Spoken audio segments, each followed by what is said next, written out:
In 2023 alone, over 240,000 tech workers were laid off worldwide. Some of them were top performers, some were average, but here's the shocking part. What determined whether they landed on their feet wasn't the layoff itself, but it was how they explained it in the interview. I've seen it firsthand. One candidate dodged the layoff question. He said, I was taking time off. The recruiter's notes said, not credible, unclear, he didn't move forward. Another said, I was part of a restructuring that eliminated 200 plus roles. In my downtime, I completed a certification in cloud security and consulted on 2 short projects.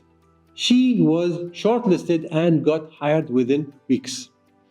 So you see, that's what it is. That's the truth. Layoffs don't kill careers. How you frame them does. I'm Saadi Abbas, an author, professional trainer, coach, and consultant. I've worked in banking, industrial development, HR management, and business consulting for over 4 decades. I have also authored books on career development, interview skills, and leadership. This channel is where I share the advice I wish someone basically had shared with me when I was much younger. I will tell you what the things HR managers will never share with you. But you need to hear this. It's very important that you should know. Not theory, just real stories, real insights, and real strategy. So let's begin. Part 1. What layoffs actually mean. Fact 1. Top causes of layoffs. Cost cutting, 44%. Restructuring, 31%. Yeah. Market downturn, 18%. Performance-based, 7%. Fact 2. 93% of hiring managers don't see layoffs as a personal failure.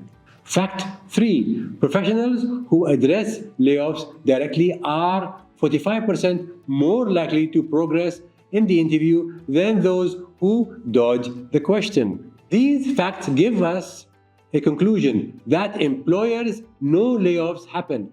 They are looking at how you respond. So, is hiding your layoff riskier than admitting it? As 61% of hiring managers report rejected candidates who give vague answers, instead say my role was eliminated in a company-wide restructuring. 200% plus roles were cut. This is short, clear, credible. This will get you hired, as layoffs aren't red flags. Hiding them is a red flag, showing that you are a liar, basically. So the best thing to do is own it. Part 2. Be direct. Don't dodge the question. Evasive answers like I took time off can create credibility issues, especially since background checks will reveal the truth anyway. So make sure you do not lie. Recruiters appreciate honesty combined with brevity, so being clear and straightforward is always the better approach. Example, instead of saying I left for personal reasons, say I was impacted by a merger, my department was downsized by 30%, 40%, whatever. But say facts, state facts, very important, and of course always say the truth. This kind of response builds trust because it's factual, concise, and shows you are not hiding anything. But honesty alone isn't enough. You also need to frame your answer in a way that highlights resilience and professionalism. That's where context comes in focus. Now, part 3. Show context without excuses.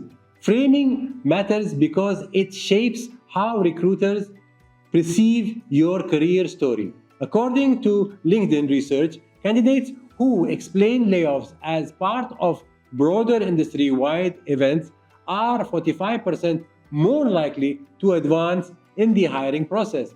This approach shifts the focus away from personal blame and instead shows awareness of market realities, helping recruiters see you as a credible and resilient example. Let's talk about this. My layoff was part of a global downsizing after the company lost two big contracts. Over 1,000 roles or jobs were cut. Layoffs don't end careers, excuses do. Recruiters can spot an excuse instantly, as they have experience with many people giving very weird excuses, and it weakens your credibility. The key is to keep your answer simple, don't over explain, and of course, don't assign any blame to anyone. Instead, provide the business context that led to the change, showing you understand the bigger picture without making it personal. Example, my role was cut during cost reduction. 30% of staff were affected. Okay, context equals credibility. Excuses equals rejection. When you position your story with honesty and business facts, you build trust. But credibility is only the first step. What really sets strong candidates apart is how they shift the focus towards future value. 4. Pivot value. Resilience and adaptability are the top qualities employers look for after a layoff. And the best way to demonstrate them is by showing what you did during the gap. Highlighting proactive steps proves you used the time productively and are prepared to add value in your next role. Example, upskilling, certification, training courses, whatever. You have done something. You have added more education. You did maybe you started doing a master's degree and you're still doing that or whatever, but do something. Freelance work, consulting, projects, whatever. You did something. All right. Volunteering or mentoring. Pivot, answer with structure. State the layoff. Very important. Be very clear that you were laid off for a certain sort of reason. Now, give the context. Show the value you built after you were laid off. Okay, you just didn't spend time doing nothing. You did something of value. Now, what is that value? This is a structure that helps you move from explaining the past to proving your readiness for the future. Instead of leaving your layoff as a red flag, you turn it into proof of resilience and, of course, growth. This 3-step layoff answer can save your interview.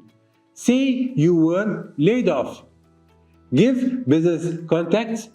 It was a merger, it was cost cutting, whatever, the company was downsizing, anything. Show what you did after you got laid off. Upskilling, freelance work, delivered results, means you did volunteering work, something. Layoffs happen.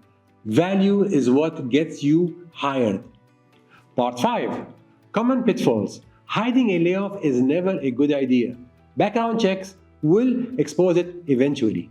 Over-explaining also hurts your chances, as rambling signals a lack of confidence. Bad-mouthing a former employer is even worse, with 71% of recruiters rejecting candidates who do this. And finally, focusing only on effort. Like saying I worked 80 hours a week doesn't impress employers. They care about measurable results and the impact you created. It doesn't matter if you spend 80 hours or 100 hours per week. The thing is, what did you achieve during that 80 hours? The first layoff interview mistake, bad-mouthing your old boss. 71% of recruiters instantly reject candidates who blame or criticize past employers.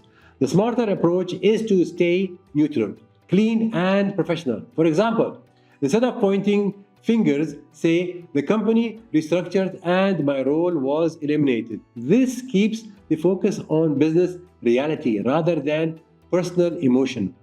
Be factual, not emotional. Part 6.